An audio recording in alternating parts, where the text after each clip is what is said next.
The morning of her sunrise ceremony, 17-year-old Aiyana believed she would emerge a woman honored by her tribe. Instead, her father's desperate hands exchanged her for winter supplies to a mountain man whose reputation preceded him like a storm. The ceremony that should have celebrated her passage into womanhood became her sail into an uncertain fate. Everyone knew stories of Jacob Thorne, the silent giant who lived alone in the high country, who traded furs for necessities and spoke to no one longer than required. They said he was dangerous, that isolation had made him wild. They said he took what he wanted and gave nothing back. But as Aiyana stands beside this stranger, who now owns her, watching her father count his payment of rifles and blankets, she sees something unexpected in Jacob's weathered face. Not cruelty, but an ache that mirrors her own. Will the man who bought her prove to be her captor or her salvation? Before we jump back in, tell us where you're tuning in from, and if this story touches you, make sure you're subscribed, because tomorrow I've saved something extra special for you. The sacred white eagle feather in Aiyana's trembling hand should have marked this as the most important day of her young life. For months, she had prepared for the sunrise ceremony that would officially welcome her into womanhood among the Lakota people. Her grandmother had spent weeks teaching her the ancient songs, the proper ways to offer thanks to the spirits, and the responsibilities that came with being recognized as a woman of the tribe. But as dawn broke over the encampment that morning, everything had gone terribly wrong. Her father, Chief Running Bear, had been meeting in hushed conversations with the tribal elders for days. Aiyana knew their winter stores were dangerously low after the harsh early snows had driven away much of the game. The trading post visits had become more frequent, more desperate, as her people bartered away precious items for basic necessities. Still, she never imagined her father would consider such a drastic solution. The mountain man had arrived at their camp 3 days ago, leading a pack train loaded with supplies that made every person in the village take notice. Jacob Thorne moved among them like a force of nature, barely contained in human form. Standing well over 6 feet tall, with shoulders that seemed carved from the mountains themselves, he spoke little but observed everything with pale blue eyes that missed nothing. Aiyana had watched him from a distance, fascinated despite her fear. The other women whispered that he was dangerous, that he had lived alone in the high country for so many years, that civilization had worn away from him like paint from weathered wood. They said he traded fairly, but showed no mercy to those who tried to cheat him. Most disturbing of all, they whispered that he had once been married, but his wife had died under mysterious circumstances, and grief had driven him to his hermit existence. Yet when Aiyana observed him interacting with the children who gathered around his pack animals, she saw unexpected gentleness in how he kept them at a safe distance while allowing their curiosity. When old Thomas Crow Feather struggled with a heavy bundle, Jacob had quietly stepped forward to help without being asked. These small kindnesses contradicted the fearsome reputation that preceded him. Her father had approached Jacob on the second evening, and Aiyana had seen them talking by the fire long into the night. She should have recognized the desperate calculation in her father's eyes, should have understood that a man facing his people's starvation might make choices that would seem impossible under normal circumstances. The morning of her ceremony, Aiyana had risen before dawn to purify herself in the stream and prepare for the sacred rituals. Her mother, Silent Moon, had helped her dress in the white buckskin dress decorated with porcupine quills and colored beads that had been worn by women in their family for generations. The dress should have been worn only for this ceremony and then carefully preserved for Aiyana's own daughter someday. As the sun painted the eastern sky in shades of pink and gold, the tribe gathered in the ceremonial circle. Aiyana took her place in the center, holding the sacred eagle feather that would be blessed and returned to her as a symbol of her new status. The medicine man began the traditional chants, calling on the spirits to witness this young woman's passage into adulthood. That was when her father had stepped forward, his face a mask of anguish and resignation. "My daughter," he had said, his voice carrying across the silent gathering The spirits have shown me a different path for you. This man, Jacob Thorne, has offered to take you as his woman. In exchange, he will provide our people with the supplies we need to survive the winter." The words hit Aiyana like a physical blow. Around the circle, she heard sharp intakes of breath, murmurs of shock and disapproval. Her grandmother's face crumpled in grief, while her mother stared at her husband in disbelief. Jacob Thorne himself looked uncomfortable with the attention, his jaw set and his pale eyes fixed on some distant point beyond the gathering. He had not spoken during her father's announcement, but neither had he contradicted it. Whatever agreement they had reached, he intended to honor it. Aiyana found her voice, though it came out as barely more than a whisper. "Father, this is not the path I would choose." Running Bear's shoulders sagged, and for a moment she saw past his chief's authority to the desperate father beneath. "It is not the path any of us would choose, daughter. But sometimes we must sacrifice our own desires for the survival of those we love." Now standing beside this mountain giant, while her father counted rifles and blankets, Aiyana clutched the sacred feather and wondered if she would ever see her family again. The hand-carved wooden cross hung from a leather cord around Jacob's neck, barely visible beneath his heavy coat, but Aiyana caught glimpses of it as they prepared to leave her village. The simple piece of wood seemed oddly delicate against his massive frame, and she wondered what faith or memory it represented for a man who lived so far from civilization. Jacob worked with methodical efficiency as he secured his pack animals and checked their loads. His movements were economical, practiced, suggesting years of solitary travel through dangerous territory. He spoke only when necessary, giving Aiyana brief instructions about staying close and following his lead. His voice, when he used it, carried a gravelly quality that suggested long periods of disuse. Aiyana gathered her few belongings in a leather pouch her grandmother had pressed into her hands during their tearful goodbye. The sacred eagle feather went carefully into a beaded case, along with a small knife, some dried corn, and the copper bracelet her mother had worn as a young woman. Everything else, her life, her family, her identity, remained behind in the village that grew smaller with each step they took toward the mountains. The trail Jacob chose wound steadily upward through terrain that grew increasingly wild and remote. Aiyana had never traveled so far from her people's territory, and the landscape shifted around them like an unfolding map of an unknown world. Dense forests gave way to rocky slopes, then dense forests again, as if the mountains couldn't decide what face to show to travelers. Jacob set a pace that challenged Aiyana without overwhelming her, occasionally glancing back to ensure she kept up, but never slowing unless absolutely necessary. He seemed to know exactly where they were going,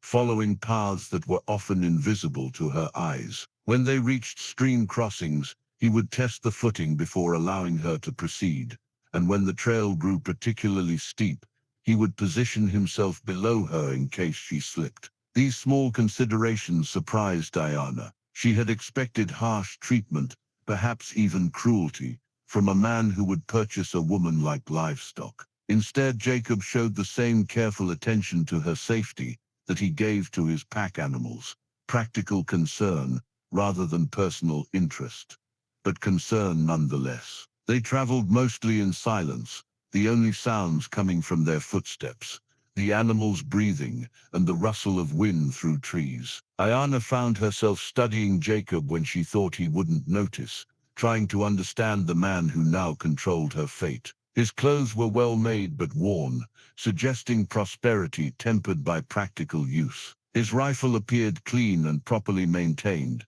the mark of someone who depended on his equipment for survival. When they stopped at midday to rest the animals and eat a cold meal, Jacob surprised her by offering her the choicest portions of dried meat and hardtack. The gesture contradicted her expectations once again, and she began to wonder if the fearsome reputation that preceded him might be more legend than fact. "How much farther?" she asked.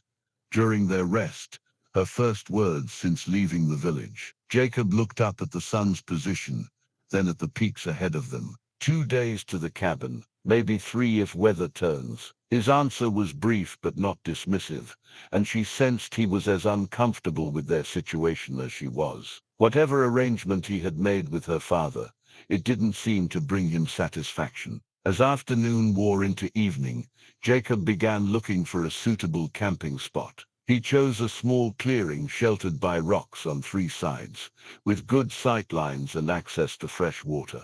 As he unpacked camping supplies, Aiyana noticed how efficiently he worked, every movement serving a purpose. "You can gather firewood," he said, the first instruction he'd given her all day. "Stay within sight of camp." Aiyana collected branches and dried pine needles, while Jacob set up their sleeping arrangements. She noticed he positioned his bedroll across the fire from hers, with the flames between them, close enough to share warmth and protection, but far enough to respect her privacy. The consideration suggested experience with traveling companions, though she wondered who else might have shared his camps in the past. When she returned with the firewood, Jacob was carving something with a small knife, his large hands surprisingly delicate in their movements. As she approached, she could see it was a simple wooden spoon, rough but functional. "Yours broke," he said, without looking up, referring to the eating utensil she'd dropped and cracked during their stream crossing that morning. The small kindness, practical though it was, touched something deep in Aiyana's chest. Perhaps survival in this new life would require adjusting her expectations about what kindness looked like. The small wooden box sat on a shelf beside Jacob's bed, barely noticeable among the practical items that filled his cabin. But Aiyana's eyes were drawn to it immediately. Something about the way it was positioned, carefully placed and simply stored, suggested it held significance beyond its humble appearance. When Jacob wasn't looking, she noticed how his gaze occasionally drifted toward it, as if checking to ensure it remained undisturbed. Jacob's cabin perched on a natural shelf of rock halfway up the mountainside, positioned to catch the morning sun while remaining hidden from the valley below. The structure itself was larger than Aiyana had expected, built with the solid craftsmanship of someone who intended to stay. Thick log walls chinked with clay and moss would keep out winter winds, while a stone chimney promised reliable warmth during the harsh mountain cold. Inside, the cabin revealed unexpected comfort. A large stone fireplace dominated one wall, with cooking implements arranged nearby suggesting meals more elaborate than trail rations. Shelves lined the walls, holding books alongside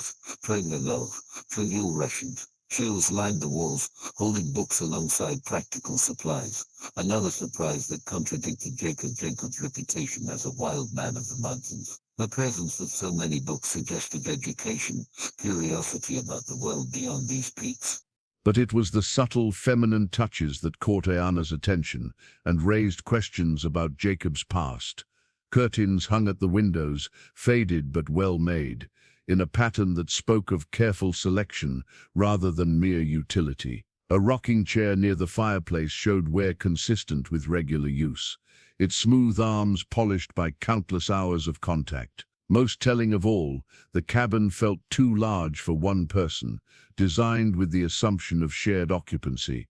"You'll sleep there," Jacob said, indicating a curtained alcove near the back of the cabin. When Aiyana pulled the curtain aside, she discovered a small but comfortable space with a narrow bed, a chest for belongings, and even a small mirror hung on the wall. The area had clearly been prepared for her arrival, with fresh bedding and a wash basin filled with clean water. The consideration shown in these preparations puzzled her.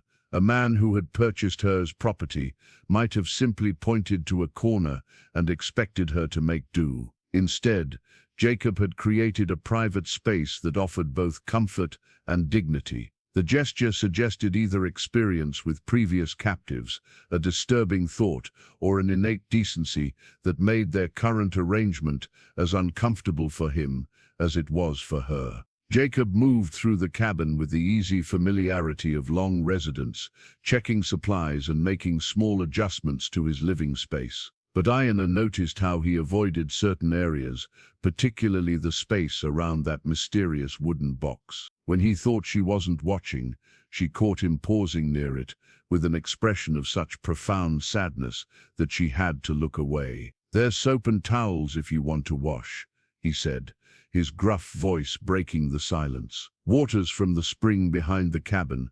It's cold but clean." Aiyana nodded gratefully, suddenly aware of how trail dust and sweat had accumulated during their journey. The offer of privacy for bathing represented another unexpected courtesy from a man she'd been taught to fear. While she cleaned herself and changed into fresh clothes, Aiyana could hear Jacob moving around outside, tending to his animals and securing equipment. Through the small window, she watched him work with the same methodical efficiency he'd shown on the trail. His movements around the cabin and its immediate surroundings carried the confidence of someone completely at home in this remote place. When she emerged, she found Jacob preparing a simple but substantial meal at the fireplace. The smell of cooking meat and wild onions filled the cabin, making her stomach growl with hunger she hadn't realized she felt. Again, she was struck by the contrast between his fearsome reputation and the reality of his careful attention to her basic needs. "How long have you lived here?" she asked, as they ate in the comfortable silence that had characterized much of their journey. Jacob looked up from his plate, considering his answer. 8 years, he said finally. "Built it myself the first winter." 8 years of solitude in this remote place. Aiyana tried to imagine what would drive a man to choose such isolation, to build a life so far from human contact. The presence of those feminine touches suggested he hadn't always been alone, but their current state of careful preservation, rather than active use, told a story of loss that made her curious despite her circumstances. As night fell, Jacob banked the fire and showed her how to add wood if she grew cold during the night. His instructions were practical, thorough, delivered in the same matter-of-fact tone he used for everything else. But when he bid her good night and retired to his own bed, Aiyana noticed how his eyes lingered on that wooden box, and she wondered what memories it contained that could cast such shadows across a man's face. The handmade quilt that Jacob offered her on the third morning carried the unmistakable touch of loving craftsmanship.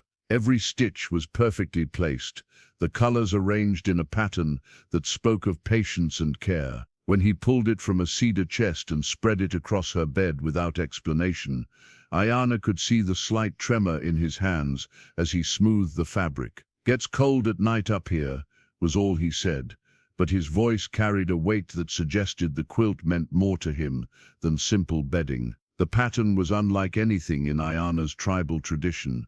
Tiny pieces of fabric sewn together in geometric designs that created an overall image of mountain flowers blooming against a background of deep blue sky. Someone had spent countless hours creating this beautiful thing, and the fact that Jacob was willing to share it with her spoke to either remarkable generosity or painful memory. Over the past few days, Jacob had established routines that surprised Aiyana with their consideration for her comfort and dignity. He woke before dawn to tend the animals and check his trap lines, giving her privacy to dress and prepare for the day. When he returned, he would have coffee ready and simple breakfast prepared, sharing it with few words but obvious attention to ensuring she had enough to eat. "You'll need to learn the country," he told her that morning as they finished their meal. "Winter comes early up here, and it doesn't forgive mistakes." His instruction began immediately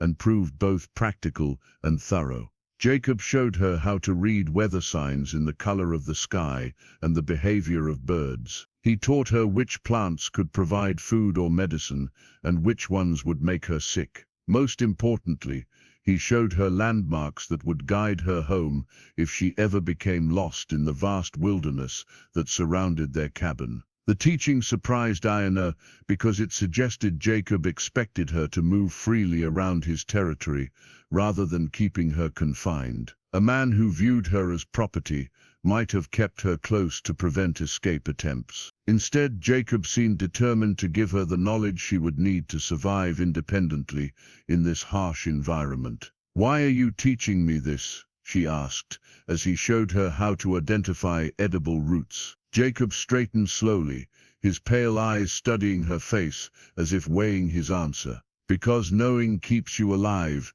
he said finally, "and I won't have your death on my conscience." The comment revealed more about his character than perhaps he intended. Whatever arrangement he had made with her father, Jacob clearly felt the weight of responsibility for her well-being. The burden seemed to sit heavily on his broad shoulders, adding to shadows that already darkened his expression. As days passed, Aiyana began to understand the rhythms of Jacob's solitary life. He rose early and worked hard, maintaining equipment, hunting for game, gathering firewood, and performing the 100 small tasks that kept one person alive in the wilderness. His movements were economical and purposeful, suggesting years of practice at this demanding lifestyle. But she also noticed moments when he would pause in his work, staring at something she couldn't see, his face creased with what looked like remembered pain. These episodes never lasted long before he would shake himself back to the present and resume his tasks with renewed focus. In the evenings after their simple dinner, Jacob would often pull a book from his shelves and read by firelight. His literacy had surprised Aiyana, but she began to understand that reading might be his primary connection to the wider world he had left behind. Sometimes he would read passages aloud, his deep voice giving life to stories of distant places and different times. "Do you miss it?" she asked one evening as he closed a book about cities back east. "Miss what?" "Civilization. Other people." Jacob was quiet for so long that Aiyana thought he might not answer. When he finally spoke, his voice was barely above a whisper. "Sometimes, but people can hurt you worse than any wild animal. Up here you know what the dangers are." The comment suggested experiences that had driven him to this isolation, wounds that might explain his careful distance from human contact. Aiyana found herself curious about what had happened to make this obviously intelligent and capable man choose such complete solitude. That night, as she lay beneath the beautiful quilt that had obviously belonged to someone Jacob had cared about deeply, Aiyana realized her feelings about her situation were becoming more complicated than simple fear or resentment. Jacob treated her with a respect and consideration that contrasted sharply with the transaction that had brought her here. Whatever else he might be, he was not the cruel captor she had expected. The hunting knife Jacob placed in her hands was unlike any weapon Aiyana had ever held. Its bone handle bore intricate carvings that looked like tiny mountain scenes, trees, peaks, and what might have been a cabin, much like the one they shared. The blade itself was sharp enough to split hair, balanced perfectly for both utility and protection. "Every person up here needs to know how to defend themselves," Jacob said as he showed her the proper grip. "Animals, weather, sometimes men, they're all dangerous if you're not prepared." His hands covered hers as he demonstrated the correct stance, his touch surprisingly gentle for such a large man. Aiyana could feel calluses earned through years of hard work, but also a steadiness that spoke of complete confidence in his abilities. The knife felt foreign in her grip initially, but Jacob's patient instruction gradually made it feel like a natural extension of her hand. "It's not just about fighting," he explained, as he taught her different grips and movements. "This knife will dress game, cut rope, prepare food, even help build shelter if needed.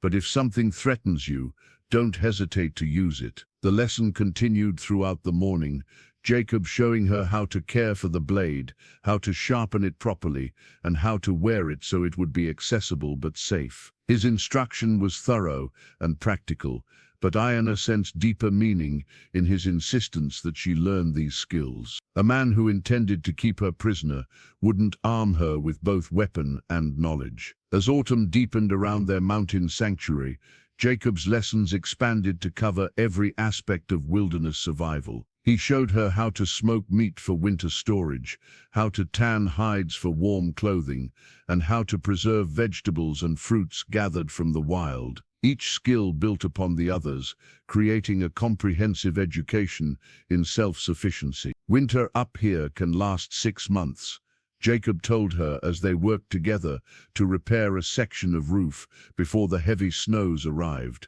No trading posts, no neighbors to help if something goes wrong. Everything you need to survive has to be prepared beforehand. Aiyana found herself genuinely interested in these lessons, partly from necessity, but increasingly from recognition that this knowledge represented true independence. In her tribal life, survival had been a community effort with roles divided among many people. Here, Jacob was teaching her skills that would allow one person to thrive in complete isolation. The work was hard but satisfying in ways she hadn't expected. When they successfully preserved enough meat for winter or completed repairs to equipment, Aiyana felt a sense of accomplishment that was entirely her own. Jacob never praised her efforts directly, but she could see approval in his eyes when she mastered a new skill or completed a task without needing guidance. "You learn fast," he admitted one evening, as they finished preparing the last of the autumn harvest. "Most people from settled places can't adapt to this life." "Most people from settled places aren't forced to," Aiyana replied, but without the bitterness that would have colored such a comment weeks earlier. Jacob looked at her thoughtfully. "No, I suppose they're not, but force doesn't always create ability. Some people would rather die than change." The observation made Aiyana consider her own adaptation to this strange new life. She had changed, she realized, not just in skills and knowledge, but in fundamental ways. The sheltered young woman who had expected to remain in her village forever was being replaced by someone more self-reliant and confident. The transformation was happening whether she chose it or not. Their work partnership had evolved into something approaching companionship. Jacob still maintained careful distance, and their conversations remained focused on practical matters, but Aiyana sensed his growing comfort with her presence. He no longer seemed to view her as a burden or an unwelcome responsibility, though she couldn't yet determine what she had become in his eyes. One afternoon, as they repaired a trapline together, Aiyana noticed Jacob studying her with an expression she couldn't interpret. When their eyes met, he looked away quickly, but not before she caught something in his gaze that made her pulse quicken unexpectedly. "Jacob," she said carefully, "what happens when winter ends?" He was quiet for so long that she thought he might not answer. When he finally spoke, his voice carried uncertainty she had never heard before. "I don't know," he admitted. "I've never had to think that far ahead with someone else to consider." The honest admission revealed more about their evolving relationship than any formal declaration might have. Whatever they were becoming to each other, it was uncharted territory for both of them. The tribal medicine pouch that Aiyana wore around her neck contained sacred herbs and healing plants her grandmother had gathered over many seasons. When Jacob injured his shoulder moving heavy logs for winter firewood, she found herself reaching for the small leather bag without conscious thought, her fingers finding the familiar textures of dried roots and leaves that held generations of accumulated knowledge. "Let me help," she said, as Jacob grimaced while trying to lift his arm above his head. He looked skeptical, but didn't resist as she examined the shoulder, her touch gentle but confident. Years of watching her grandmother treat injuries and illnesses had taught Aiyana more about healing than she had realized until this moment. "Old wound," Jacob muttered as she probed the swollen joint. "Gets stiff when the weather changes." Aiyana mixed a poultice from herbs in her medicine pouch, combining willow bark for pain with other plants that would reduce swelling and promote healing. As she worked, she found herself explaining the properties of each ingredient, sharing knowledge that connected her to her grandmother and the long line of healing women who had come before her. "My grandmother taught me that every plant has a purpose," she said as she applied the mixture to Jacob's shoulder. "Some heal the body, others heal the spirit. The trick is knowing which one you need." Jacob sat still under her ministrations, but she could sense his attention to her words. When she finished and wrapped his shoulder with clean cloth, he moved his arm experimentally and looked surprised at the immediate improvement. "That's better than anything I've tried," he admitted. "Where did you learn this?"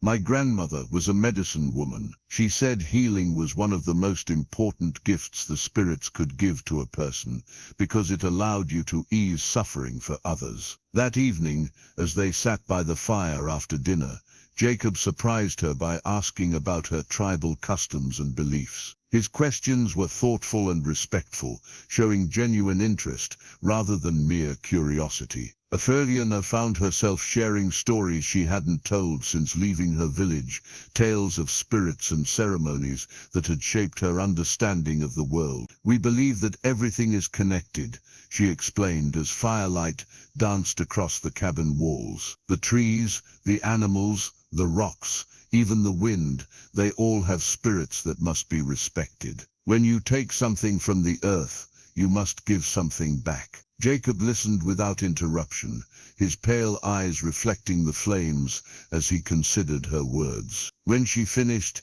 he was quiet for a long moment before speaking. I used to believe in things like that, he said finally, before I came up here. Before he stopped, his jaw tightening, as if to prevent unwanted words from escaping. Before what? Aiyana asked gently. Jacob's gaze shifted to the wooden box on his shelf, and she saw pain flicker across his features like shadows from the fire. Before I learned that sometimes the spirits don't protect the people who deserve it most, the bitter words hung in the air between them, heavy with grief and loss. Aiyana understood that Jacob was speaking of something that had wounded him deeply, something connected to whoever had once shared this cabin with him. My grandmother used to say that we can't always understand why bad things happen, she offered carefully. But that doesn't mean the spirits have abandoned us. Sometimes we have to trust that there's a purpose we can't see. Jacob made a sound that might have been laughter, but without any humor. Easy words when you haven't lost everything that mattered to you. Haven't I? Aiyana asked quietly. I lost my family, my tribe, my entire way of life. I'm sitting in a cabin with a stranger who bought me like livestock, and I don't know if I'll ever see my people again. But I still believe the spirits have a plan, even if I can't understand it yet. Her words seemed to strike something deep in Jacob, and he looked at her with new attention. For the first time since she had known him, she saw vulnerability in his expression, as if her perspective had cracked something open inside him. Maybe, he said finally. Maybe there's something to that. As the fire burned lower and they prepared for sleep, Aiyana noticed that Jacob's movements were easier, his shoulder clearly improved by her treatment. But more than that, something had shifted between them during their conversation. The careful distance he maintained had lessened slightly, replaced by what might have been the beginning of genuine trust. The oil lantern's steady flame became their lifeline when the blizzard struck with a fury that turned the world beyond their cabin windows into a wall of swirling white death. Jacob had seen the storm coming in the behavior of the animals and the color of the sky, but even his mountain experience hadn't prepared him for the savage intensity that trapped them inside for 3 days and nights. Never seen one hit this hard this early, he admitted as wind howled around the cabin like a living thing, trying to tear their shelter apart. Good thing we finished the roof repairs when we did. The lantern sat on the table between them, its warm light pushing back the darkness that seemed to press against every window. Outside, the storm raged with a violence that made conversation difficult and sleep nearly impossible. Snow piled against the door until Jacob had to dig them out twice, and ice formed on the inside of the windows, despite the fire burning constantly in the hearth. Trapped together in the small space, the careful distance they had maintained became impossible.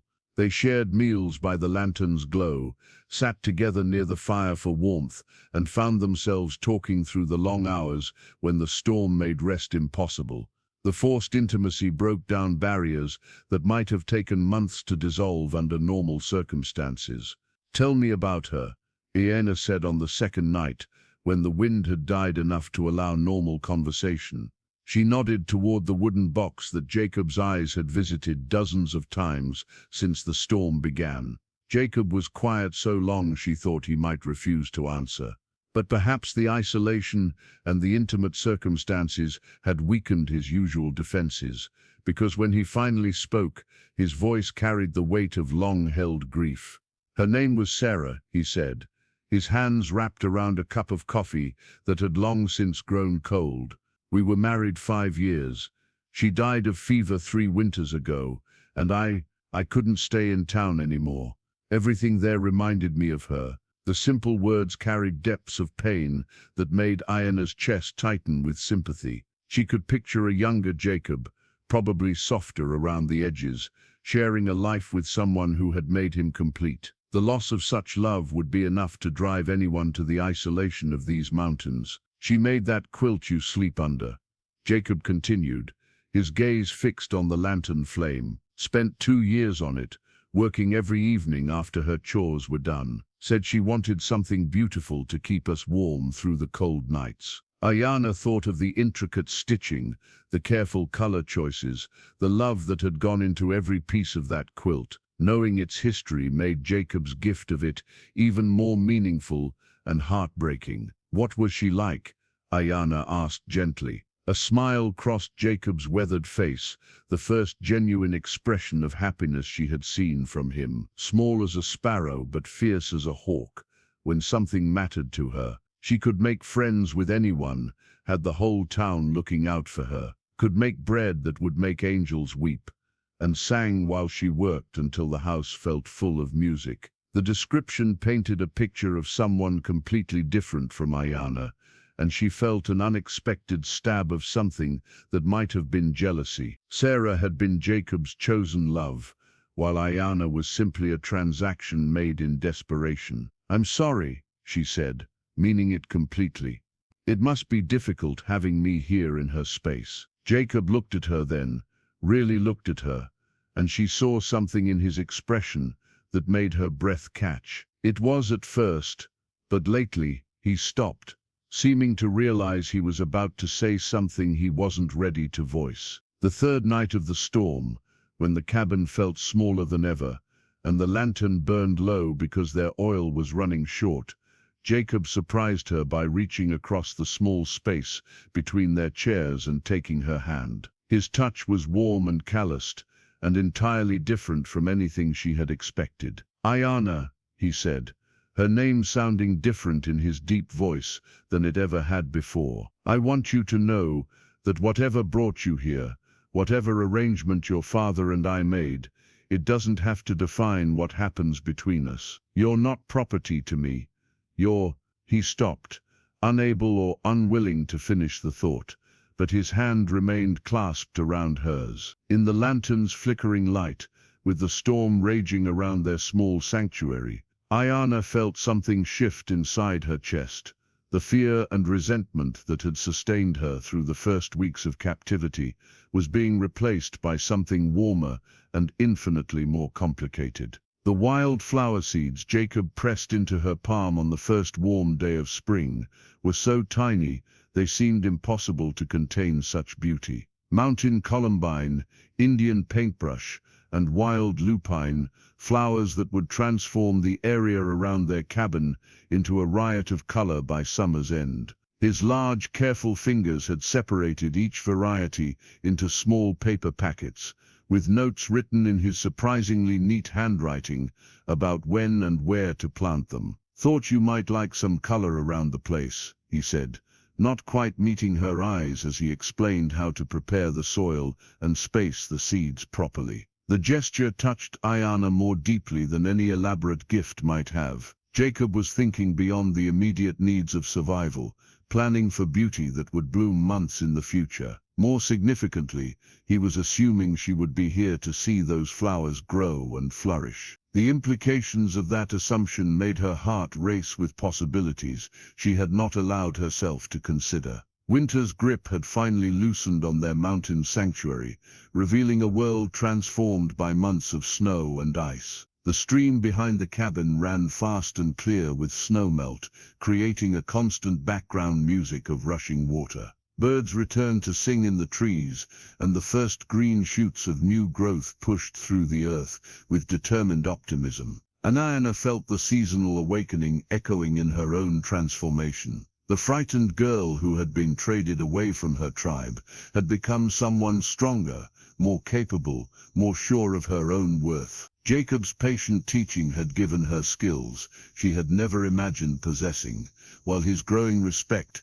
had helped her see herself as more than a burden or an obligation. "I've been thinking," Jacob said one morning as they worked together to clear winter debris from around the cabin, "about expanding the garden plot, maybe adding some of those vegetables your grandmother grew." The casual reference to future planning sent warmth spreading through Aiyana's chest. Jacob was not just thinking in terms of this season, but planning improvements that suggested permanence, stability, a shared future that extended beyond the simple survival that had occupied their winter months. Their relationship had evolved subtly but significantly since the storm that had forced them into intimate proximity. Jacob still maintained respectful boundaries, but the careful distance he had once imposed had softened into something more like companionable partnership. They worked together with an efficiency born of growing familiarity, anticipating each other's needs and movements with increasing accuracy. More tellingly, Jacob had begun to seek her opinion on decisions that affected their shared space. Which repairs should take priority, how to arrange storage areas for maximum efficiency, whether to expand the smokehouse or improve the root cellar first. Questions that assumed her continued presence and valued her perspective. "What do you think about moving the woodpile closer to the cabin?" he asked as they surveyed winter damage to their outdoor work areas. Would save steps during heavy snow. Such consultations represented a fundamental shift in how Jacob viewed their arrangement. No longer was she simply a responsibility to be cared for. She had become a partner whose judgment he trusted and whose comfort he considered when making decisions. The physical attraction that had begun to simmer between them during their storm-bound days became harder to ignore as spring progressed. Aiyana found herself watching Jacob work with new appreciation for the strength and grace of his movements. When he helped her across treacherous stream crossings or reached around her to demonstrate some technique, she became acutely aware of his size and warmth in ways that made her pulse quicken. She caught him watching her sometimes too, his pale eyes lingering on her face or following her movements as she went about her daily tasks. When their hands touched during shared work, neither of them pulled away as quickly as they once had. The tension building between them was becoming as obvious as the changing season. "Aiyana," Jacob said one evening, as they sat outside enjoying the mild air, "I need you to understand something. What your father and I agreed to, it doesn't bind you to anything you don't choose freely. You're not a prisoner here. If you want to leave to find your way back to your people, or anywhere else, I won't stop you." His words should have brought relief, but instead they created a strange panic in Aiyana's chest. The idea of leaving Jacob, of abandoning this life they had built together, filled her with unexpected distress. "Where would I go?" she asked, genuinely curious about his answer. "Anywhere you want. I could take you to the nearest settlement, give you money for passage wherever you choose, or back to your tribe, if that's what would make you happy." Aiyana considered his offer seriously, imagining the reunion with her family, the return to familiar customs and people. But when she tried to picture herself back in her village, the image felt flat and unsatisfying compared to the rich complexity of her current life. "And if I chose to stay?" she asked quietly. Jacob's expression grew intense, hope and uncertainty warring in his features. "Then I'd be grateful for every day I had with you." The map to the nearest settlement lay spread across the kitchen table between them, its hand-drawn lines marking trails and landmarks that would lead Aiyana back to civilization if she chose that path. Jacob had spent the morning carefully drawing it, noting water sources, dangerous areas, and safe places to camp along the 3-day journey to the trading post, where she could find passage to anywhere she wished to go. "The hardest part is here," Jacob said, pointing to a section where the trail crossed a high ridge. "Weather can change fast, and there's no shelter for miles, but if you wait for clear conditions and move quickly, it's manageable." His voice was steady and practical as he explained the route, but Aiyana could see tension in the set of his shoulders and the careful way he avoided looking directly at her. This conversation was costing him something, though he was determined to see it through. "Why now?" she asked, studying the careful detail he had put into the map. "Why are you giving me this choice now?" Jacob was quiet for a long moment, his large hands resting flat on the table beside the map. When he finally looked up, his pale eyes held an intensity that made her breath catch. "Because what I'm starting to feel for you, it's not fair unless you're free to choose it too. I won't have you staying here out of obligation or fear, or because you think you have no other options." The honesty in his words struck her like a physical blow. Here was this strong, self-sufficient man making himself completely vulnerable, offering to let her walk away, even though it would clearly devastate him. The courage that gesture required made her chest tight with emotion. "And what you're starting to feel?" she asked, needing to hear him say it clearly. Jacob's jaw worked for a moment before he found the words. "I'm falling in love with you, Aiyana. Have been for weeks now, maybe since that first night when you helped with my shoulder. But love that isn't freely chosen isn't really love at all." The declaration hung in the air between them, honest and raw, and utterly transformative. Aiyana felt something inside her chest unfold, like a flower opening to sunlight, warm and bright, and completely unexpected. "I thought about Sarah constantly when you first came here," Jacob continued, his voice growing rougher with emotion. "Felt like I was betraying her memory by even noticing you. But you're not Sarah, and what I feel for you is different than what I felt for her. Not better or worse, just different and real." Aiyana looked down at the map, tracing the careful lines that represented her path to freedom. Jacob had given her everything she needed to leave, detailed directions, supplies, even money for her journey. But as she studied the route that would take her away from this cabin and this man, she realized that what she wanted most was to fold the map up and put it away forever. "I used to dream about going home," she said quietly, "about seeing my family again, participating in the ceremonies I missed, returning to the life I thought I wanted. But when I try to imagine that now, it feels like putting on clothes that no longer fit." Jacob's expression was carefully neutral, but she could see hope flickering in his eyes, like a candle flame that might be extinguished by the wrong word. "I've changed up here," she continued, looking around the cabin that had become more home to her than anywhere she had ever lived. "I'm stronger than I ever knew I could be, more capable, more sure of my own worth. And I think I'm falling in love with you too."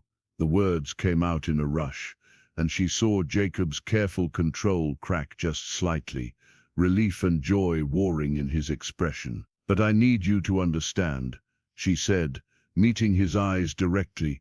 "If I stay, it's not because I'm trapped here, or because I have no other choice. It's because this is where I choose to be, with you, building something together that belongs to both of us." Jacob stood slowly and walked around the table until he was standing directly in front of her. When he reached out to cup her face in his hands, his touch was gentle but sure. "Are you certain?" he asked, his voice barely above a whisper. "Because once you choose this, once we commit to each other, I won't let anything take you away from me again." Aiyana reached up to cover his hands with hers, feeling the calluses and scars that told the story of his life. "I'm certain," she said, and meant it completely. "I choose you, Jacob Thorne. I choose this life we've built together. I choose us."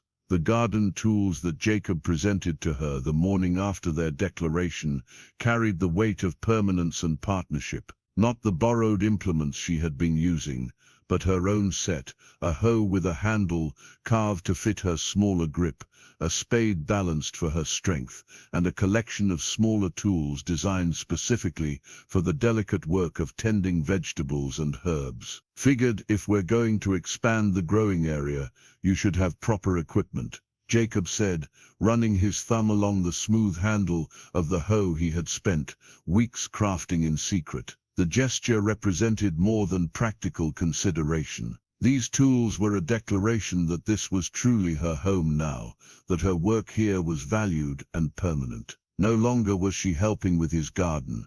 They were building their garden together, planning crops and improvements that would feed them for years to come. Their physical relationship had evolved naturally since the night they chose each other. Jacob's kisses were gentle but passionate, his large hands reverent as they explored the curves of her body. When they finally came together as man and woman, it was with a tenderness that spoke of deep love rather than mere desire. Aiyana had never imagined that physical intimacy could be so consuming yet so safe, so completely overwhelming, yet perfectly right. "I want to build you a proper workshop," Jacob said one morning as they planned improvements to their homestead. "Somewhere you can prepare medicines and store your herbs properly. Maybe teach other people what your grandmother taught you." The idea of sharing her healing knowledge with others appealed to Aiyana more than she had expected. During her months in isolation, she had missed the sense of purpose that came from helping her community. The possibility of using her skills to help settlers and travelers who might pass through their area gave her a way to honor her grandmother's teachings while building something new. They worked together with the synchronized efficiency of a couple who had learned to anticipate each other's needs and movements. When Jacob needed a tool, Aiyana handed it to him before he asked. When she struggled with a heavy load, he appeared to help without being summoned. Their partnership extended beyond the physical work to the planning and decision-making that shaped their shared future. What about expanding the cabin? Aiyana suggested as they surveyed their domain from the doorway, adding a room where we could host travelers, maybe trade healing services for supplies we can't make ourselves. Jacob considered the idea seriously, his eyes measuring spaces and calculating materials. "We'd need to add to the foundation, extend the roofline.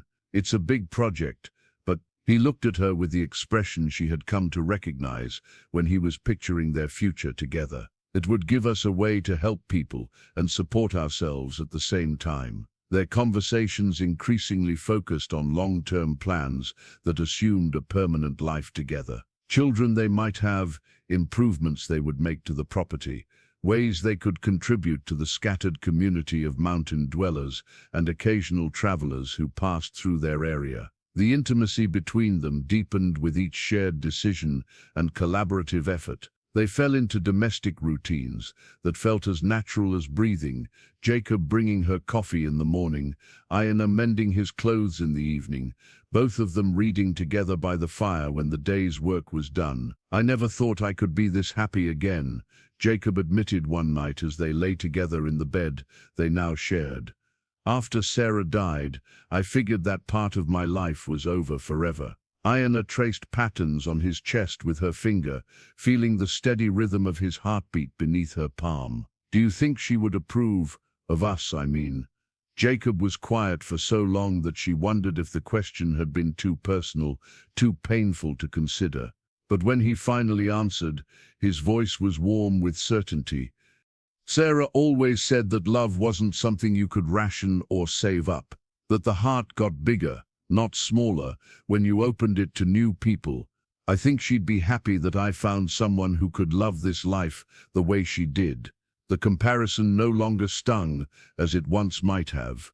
Aiyana understood now that she wasn't replacing Sarah or trying to fill the exact space that Jacob's first wife had occupied. She was creating her own place in his heart and his life, building something entirely new while honoring what had come before. Their love was growing into something solid and enduring, rooted in shared work and mutual respect, nurtured by the quiet satisfaction of building a life together, one careful decision at a time. The tribal peace pipe that her brother Two Hawks carried gleamed in the morning sunlight as he and 3 other warriors approached the cabin with the measured pace of men who came in peace but were prepared for conflict. Aiyana recognized the sacred carved stone and decorated stem from countless ceremonies in her childhood, and seeing it now filled her with a complex mixture of joy and anxiety.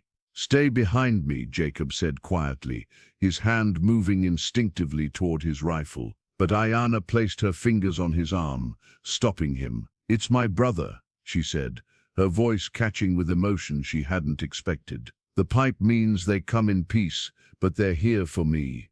Jacob's jaw tightened, but he nodded and kept his weapon lowered as the four riders drew closer. Aiyana could see two hawks studying Jacob with the sharp attention of a warrior, assessing a potential threat, while the other men spread out slightly to cover different angles of approach. "Sister," two hawks called, when they were close enough for normal conversation, "we have come to bring you home." Aiyana stepped forward, aware of Jacob's protective presence behind her, but drawing strength from it rather than feeling constrained by it. "Brother, I am glad to see you, but this is my home now." Two hawks dismounted with fluid grace, his eyes never leaving Jacob's face. He was everything Aiyana remembered, tall and proud, with the bearing of a natural leader and the careful control of someone accustomed to making life and death decisions. The years since she had seen him had added maturity to his features, but hadn't diminished the intensity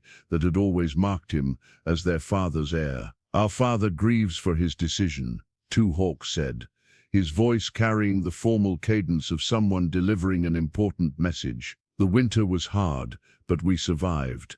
He sends his apologies and asks you to return to your people." The words struck Aiyana unexpectedly deep. She had often wondered if her father regretted trading her away, if the guilt had eaten at him through the long winter months. Knowing that he wanted her back brought both comfort and complicated emotions she wasn't prepared to handle. And this man, two hawks gestured toward Jacob with the careful respect due to someone who had proven himself formidable. "What hold does he have over you that keeps you in this place?" "No hold but love freely given," Aiyana replied, surprising herself with the firmness in her voice. "Jacob Thorne is my husband in all but name, and I stay because I choose to stay." The statement created visible tension among the warriors, and Aiyana saw two hawks' hand shift closer to his weapon. Jacob seemed to sense the danger as well, because he spoke for the first time since the riders had arrived. "I know what your father told you about our arrangement," Jacob said, his voice calm but carrying an underlying steel. "But that agreement is finished. Aiyana is free to leave with you if that's what she wants. I won't stop her." Two hawks studied Jacob with new attention, clearly not having expected such a declaration. "And if she chooses to stay, then I'll protect her with my life, same as any husband would." The simple words carried absolute conviction, and Aiyana felt warmth spread through her chest at Jacob's quiet declaration. He wasn't claiming ownership or demanding her loyalty. He was simply stating his commitment to her well-being and happiness. "I would speak with my sister alone," two hawks said after a moment of consideration. Jacob looked to Aiyana for guidance, and she nodded. "It's all right. We need to talk." As Jacob retreated to the cabin, two hawks approached closer, his expression softening from warrior alertness to brotherly concern. "Tell me truly, sister. Are you happy here? Has this man treated you well?"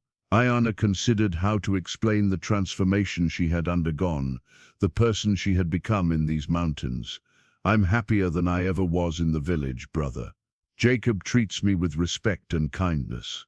He's taught me skills I never knew I could learn, and he values my opinions and contributions. We're building something together that belongs to both of us." Two hawks listened carefully, his sharp eyes noting details that told their own story. Her confident bearing, the obvious improvements to the homestead, the way she spoke of her life here with genuine enthusiasm rather than resigned acceptance. "Our father fears he sold his daughter to a savage," two hawks said quietly. "But I see a woman who has found her place in the world. Then you'll tell him I'm well, that I'm where I belong?" Two hawks nodded slowly, understanding passing between them that transcended words. "I'll tell him his daughter has become a strong woman who chose her own path." The ring Jacob placed in her palm was unlike anything Aiyana had ever seen. A simple band hammered from silver he had panned from the mountain streams, set with a small piece of turquoise that caught the morning light like captured sky.